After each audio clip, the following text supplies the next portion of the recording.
Revenge with Anjo. Naomi Clarke, 25, stood in her parents' cramped Birmingham kitchen stirring a pot of stew that no one would eat. Her father, Victor, sat glued to the television, shouting at the football match. Her mother, Elaine, flipped through bills at the table, sighing dramatically.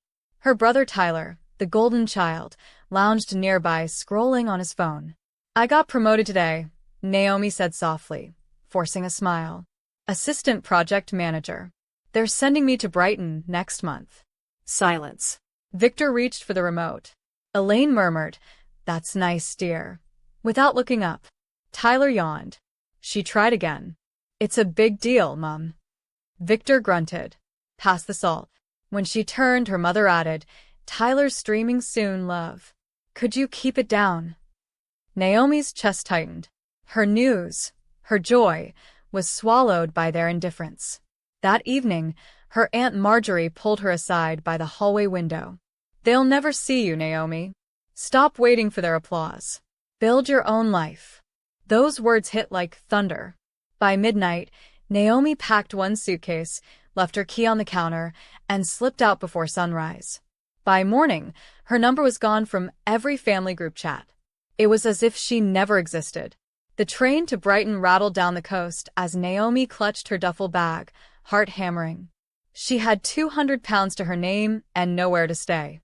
The sea appeared through the window, gray, vast, endless. At the station, she rented a tiny room above a fish shop using cash.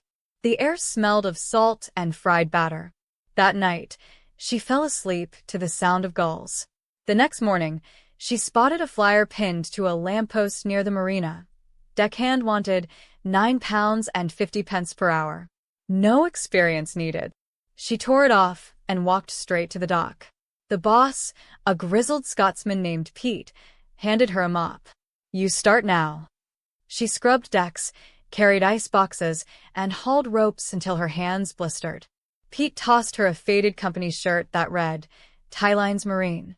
That night, she sat by the water, watching the lights of anchored boats shimmer like distant promises. No calls. No messages. She checked her phone once more, her parents, her brother, gone from her contacts. Deleted. It stung, but it also freed her. She whispered to the sea, "Fine. I'll start again." And somehow, it felt like the tide whispered back, "Then do it right." Weeks blurred into months. Naomi learned the docks, which captains tipped in coins, which yelled for nothing, which brought her tea on cold mornings. She rose before dawn, finished after sunset, and earned every bruise with pride. Pete noticed. "You've got grit," he said one afternoon. "Not many stick around." He promoted her to logistics assistant, tracking fuel deliveries and scheduling crews. When her first proper payslip arrived, she cried quietly on her bunk. For the first time, she saw 4 digits next to her name. She rented a scooter, moved into a studio near the marina, and filled the window with succulents and seashells. Every Sunday, Aunt Marjorie texted, "Still breathing?" Naomi would reply, "Still trying." Then, got promoted. Marjorie's responses stayed short. "Proud of you. Keep going." No mention of the family. No guilt. Just steady faith. That became Naomi's rhythm. Work, rest, grow. When loneliness crept in, she'd sit on the pier and imagine the version of herself her family had refused to see. Strong, capable, unstoppable. And with each passing tide, she felt that woman becoming real. One quiet evening, Naomi logged into her old social media to retrieve a few old photos. She hadn't touched it in years. Her brother Tyler's page popped up immediately. Bright banners, flashy ads for his online collectible store, hundreds of comments praising his success. Elaine and Victor appeared in every other post. Family dinners, smiling in matching jumpers, captions like, "So proud of our boy." There was not a single trace of Naomi. No old photos, no tags, nothing. Deleted. She closed the app and stared at the screen until her reflection blurred. She whispered, "You really did it. You erased me." But instead of breaking, something hardened inside her. The next morning, she deleted the account entirely. From that point on, she decided no one would ever define her again. Work became her world. By year's end, Pete promoted her again. Operations coordinator. "You run the show now," he said, tossing her a clipboard. Naomi smiled faintly. "I already do." For the first time, the word promotion meant something, not approval from family, but evidence that she'd made herself unerasable. A year later, Naomi opened a savings account and labeled it Boat Fund. Every spare pound went in. She walked the docks after shifts, studying for her captain's license online, learning every vessel like a lover's face, hull lines, engine hours, maintenance records. Her dream sharpened. She wouldn't just work for boats, she'd own one. Marjorie's Sunday text evolved. "Saw a yacht listing. Thought of you." Naomi would reply, "Halfway to deposit." Marjorie responded only, "Good girl." The silence from Birmingham had become routine, almost peaceful. Birthdays passed without calls. Christmas came and went with no card. At the marina's end-of-year party, someone asked Naomi about her family. She shrugged. "They're distant." Pete clinked glasses with her. "Then you've got us." She smiled, small but real. When the night ended, she stood at the pier, watching the stars ripple on the water. It wasn't loneliness anymore. It was freedom, hard-earned, salty, and absolutely hers. By the second year, Naomi could dock a 40-footer blindfolded. She knew every current, every gull that haunted the harbor. The sea had become her second language. Pete, now more mentor than boss, called her into his office one morning. "Fleet's growing," he said, scratching his beard. "Meet a director for logistics. You up for it?" Naomi blinked. "You're serious?" "Nevermore," he said, handing her a new badge. She stared at her name engraved beneath the title Fleet Operations Director. That evening, she took a walk by the shoreline, sand cold under her boots. For the first time in her life, she didn't feel small. When she got home, a text from Marjorie blinked on her screen. "Still breathing?" Naomi replied, "More than ever." Then she sat on her balcony, wine glass in hand, watching lights shimmer across the sea. She whispered to herself, "I made it this far. I can go further." The gulls outside screeched, as if agreeing. 3 years after leaving Birmingham, Naomi finally signed the contract for her first yacht. The broker, a lean Welshman with silver hair, slid the papers across the table. 38-foot, twin diesels. Bit of storm damage last season, but she's a beauty now. Naomi read every line carefully before initialing. When he handed her the keys, he smiled. "She's yours, Miss Clarke." Naomi stepped aboard her new boat and ran her hand along the rail. "She needs a name," she murmured. A gull swooped low, crying into the wind. Naomi smiled. "The Solara." That night, she painted the name herself across the stern in gold. As the paint dried, she whispered, "You're my proof." From that day on, she split her life between her dockside flat and the Solara, running the company fleet by day and learning navigation at night. Marjorie's next text read, "Saw a yacht listing. Is it yours?" Naomi replied, "It's mine now." The response came within seconds. They wouldn't believe it if they tried. When her company's insurance came up for renewal, Pete introduced her to a consultant. "Smart lad," he said. "Knows the business end of every policy." That's how Naomi met Ethan Cole. He arrived in a crisp white shirt, clipboard in hand, and a Labrador named Rusty trotting by his side. "Miss Clarke," he said, offering a firm handshake. "Ethan Cole. Here to audit your coverage." Rusty sniffed her shoes, tail wagging. Naomi knelt to stroke him. "He's the real boss, isn't he?" Ethan laughed. "He thinks so." They walked the deck together, Ethan pointing out risks, gaps, and improvements. "This section here, storm surge protection. Worth adding." She nodded, scribbling notes. "Do it." When the audit was done, Ethan smiled. "You've built something impressive." Naomi blushed faintly. "Still building." They exchanged cards. His red coal, financial law, marine assets. As he left, he said over his shoulder, "Call if you need anything." She didn't yet know she would. A week later, Ethan emailed, Optional tax structures for vessel depreciation. Naomi replied with curiosity. One message turned into 10. Soon, they were meeting over coffee at the Marina Cafe, sketching plans on napkins. Set up an LLC, Ethan advised. Keep your assets protected. Naomi smiled. You sound like my aunt. He looked up. Marjorie Bennett? Naomi froze. You know her? She's my aunt, he said, grinning. She never mentioned you. Naomi laughed. Typical Marjorie. From that day, their friendship deepened. They spent evenings on the Solara with Rusty and Naomi's cat Luna, watching sunsets. Ethan admired her discipline. You built this from nothing. That's rare. Naomi shrugged. Nothing's lighter to carry than being erased. He said softly, then you turned the silence into music. She didn't reply, but her eyes shimmered like the water around them. 2 weeks later, Naomi received a voice note. Mind if I visit, love? Been too long. She smiled. About time. When Marjorie arrived, she parked a silver convertible by the pier and stepped out in a bright scarf and sunnies. My word, she gasped, seeing the Solara. You own this. Naomi grinned. Every bolt. They hugged, holding tighter than the sea breeze. As Naomi gave her the tour, the helm, the cabin, the tiny galley, Marjorie ran her hands along the polished wood. They'd choke if they saw this, she said. Naomi's smile faltered. Let's not mention them. Fair, Marjorie nodded. Today's for celebrating. They grilled fish on the deck, laughing under the stars. Marjorie clinked her glass. To the girl who rebuilt herself. Naomi raised hers. To the aunt who never stopped checking in.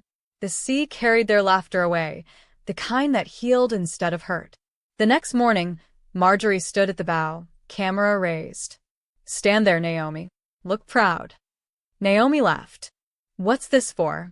Just my memories, Marjorie lied. She snapped a few shots, Naomi in her navy jumpsuit, the Solara gleaming behind her. That evening, while Naomi showered, Marjorie posted one of the photos. Caption: My niece Naomi Clarke, director, entrepreneur, yacht owner. Proof that strength has no limits. Within hours, likes and shares exploded. By morning, it hit 5,000. Comments rolled in. Inspiring. Queen. Black excellence. Naomi froze when she saw it. Marjorie, what did you do? Marjorie held up her phone. Nothing wrong with the truth. But my family will see this.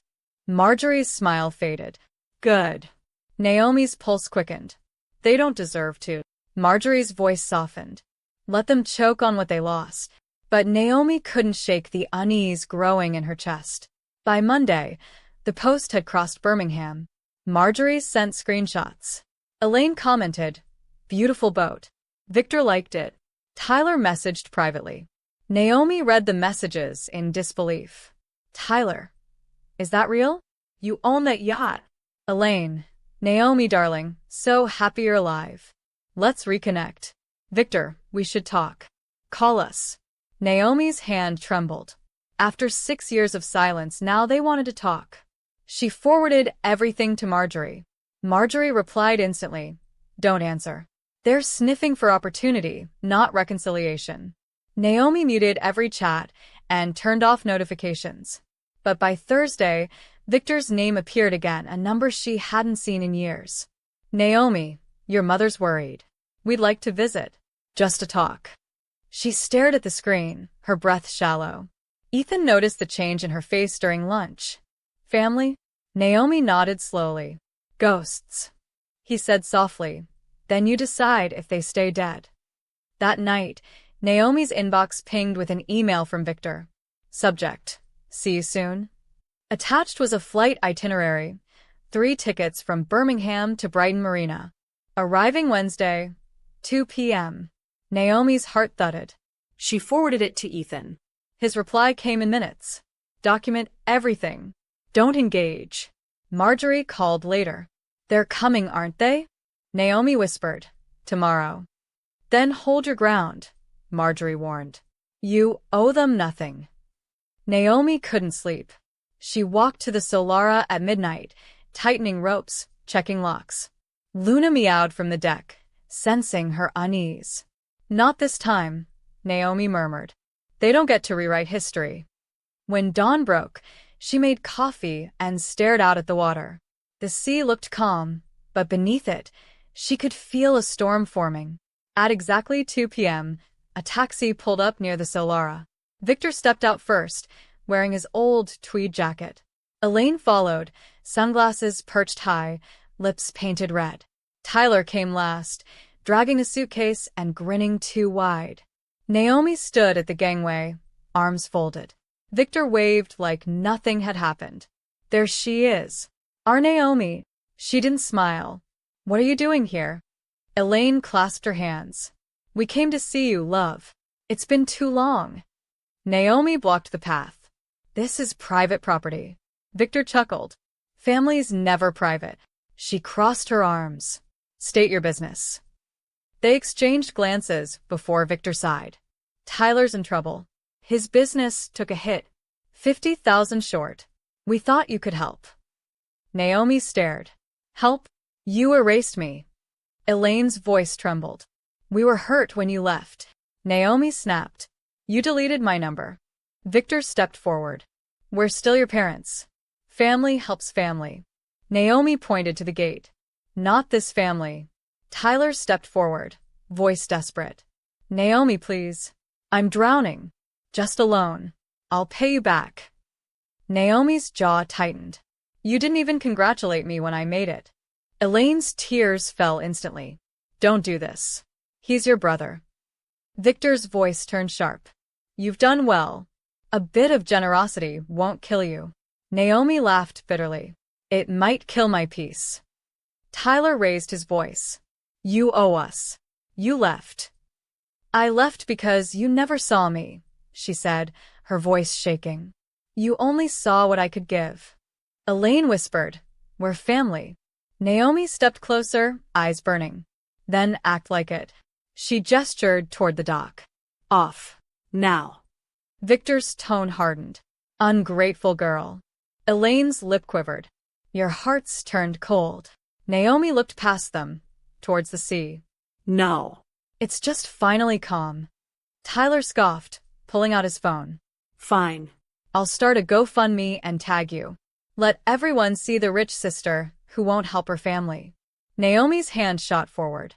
She snatched the phone. Try it. Victor grabbed his bag. You'll regret this. You always were dramatic. Elaine whispered. We just wanted to reconnect. Naomi's voice cracked. You wanted money. That's all. She opened the gate. Out. When they hesitated, she added, or I call security. That word hit harder than any insult. Victor scowled. You're no daughter of mine. Naomi smiled coldly. You made sure of that 6 years ago. They left muttering, dragging their suitcases down the pier. Naomi exhaled, hands trembling, heart pounding like waves in a storm. She didn't cry. Not this time. Instead, she looked up at the mast and whispered, They'll never sink me again. That evening, Marjorie called. They showed up, didn't they? Naomi's voice was steady. They begged. I said no. Marjorie exhaled, proud. That's my girl. Naomi laughed softly. They looked shocked. Like I owed them something. You don't owe them air, Marjorie replied. Ethan texted soon after. Need me to draft a no-contact letter? Naomi typed back, not yet.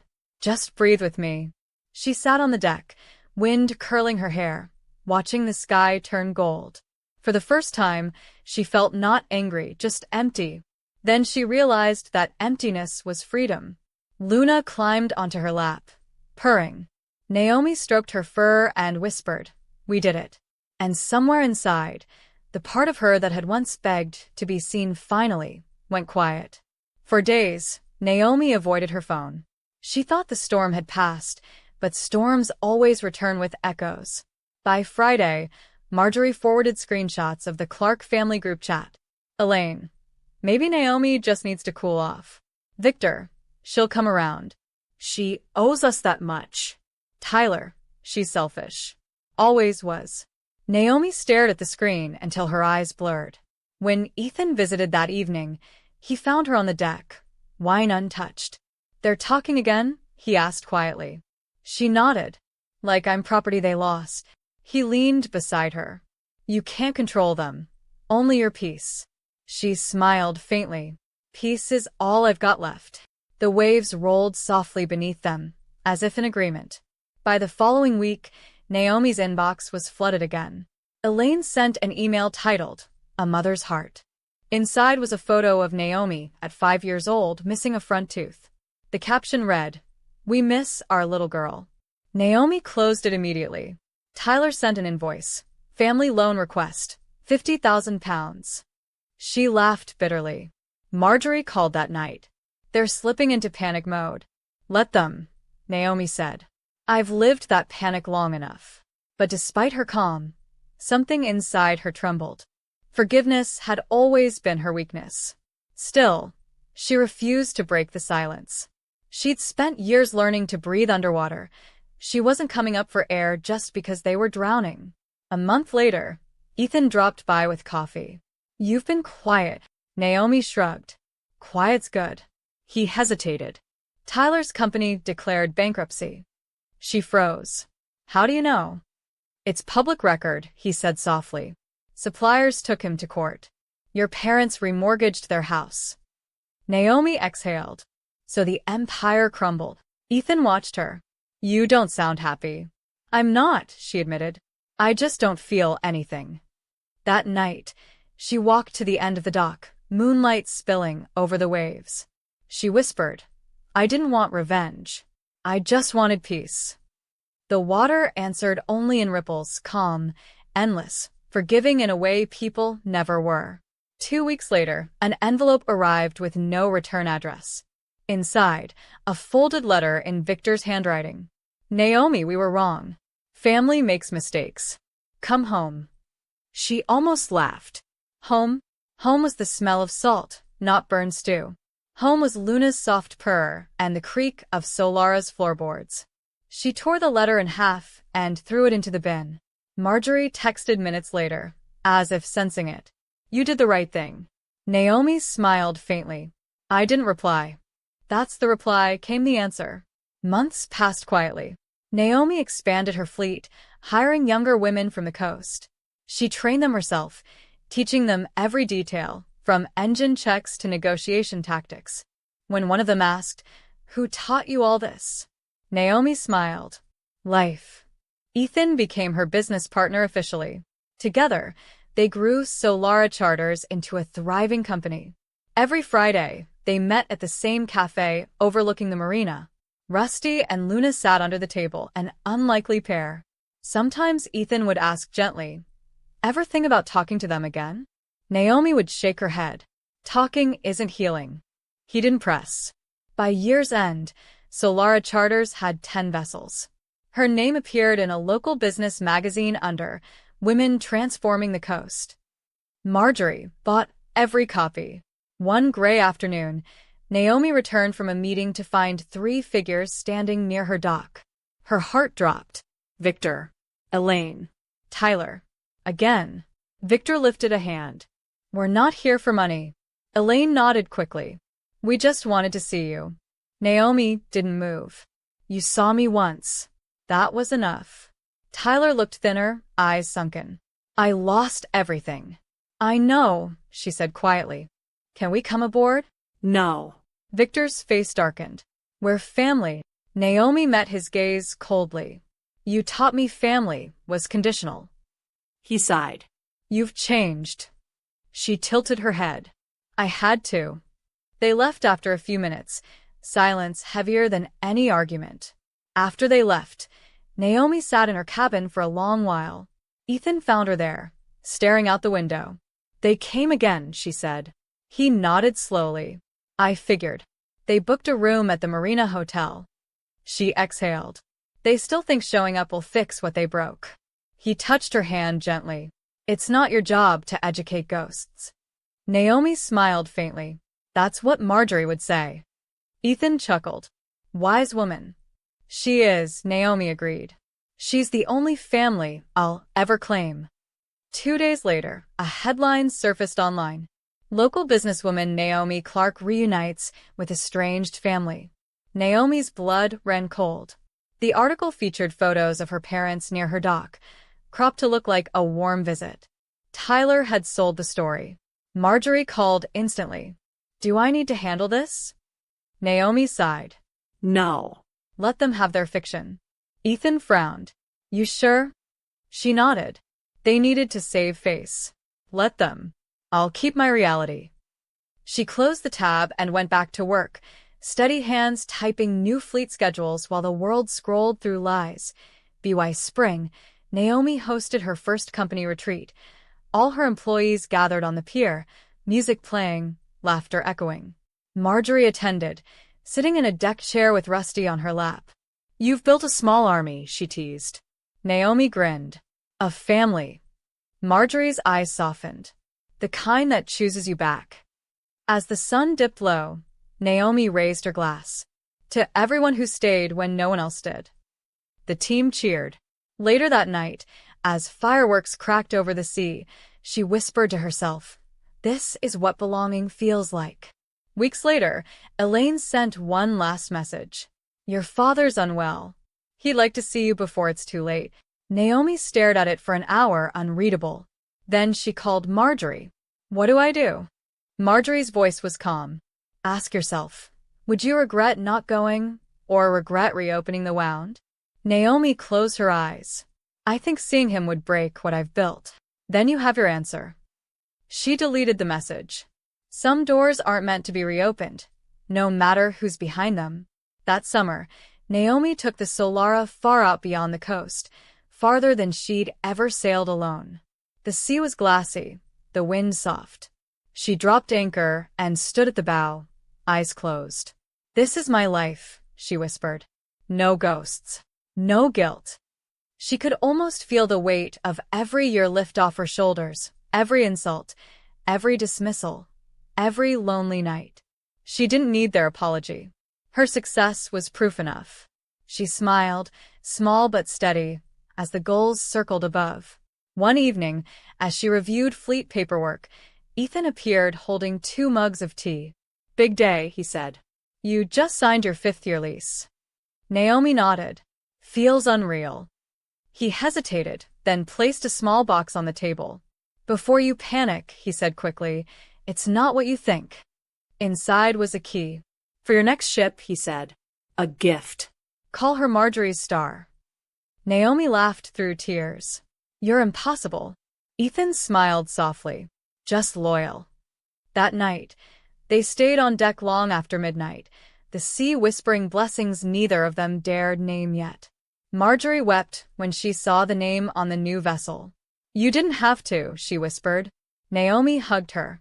"You kept me breathing when no one else did." They launched Marjorie's star under the rising sun.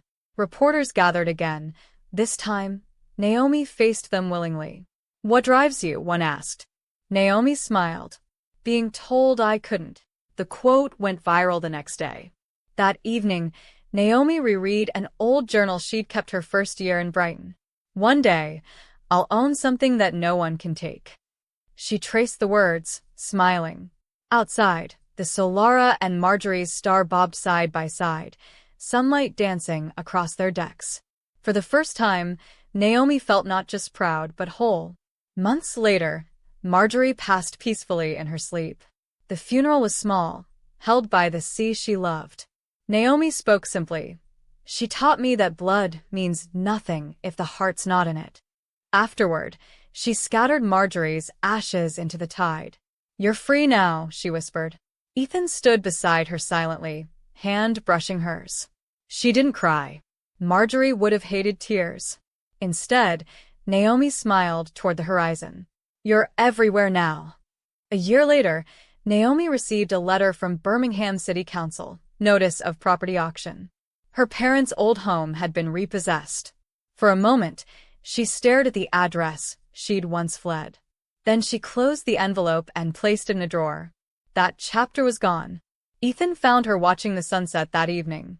"You okay?" She nodded. "Finally." He smiled. "What now?" Naomi looked out at the sea.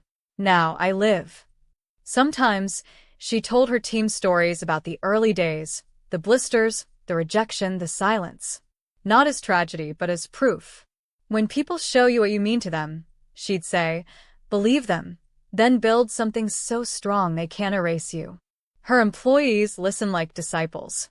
Naomi never spoke their names, but everyone knew she was talking about the ghosts from Birmingham. Years later, Naomi stood alone at the pier, gray streaks now soft in her curls. The wind was gentle, carrying laughter from the marina where her company thrived. She placed a hand on the Solara's rail, the same way she had years ago. Behind her, Ethan's voice called, "Ready to sail?" She smiled. "Always." As they drifted out into the open sea, Naomi whispered, "You can't erase what rebuilds itself." The sun dipped low, and for the first time in her life, she didn't look back.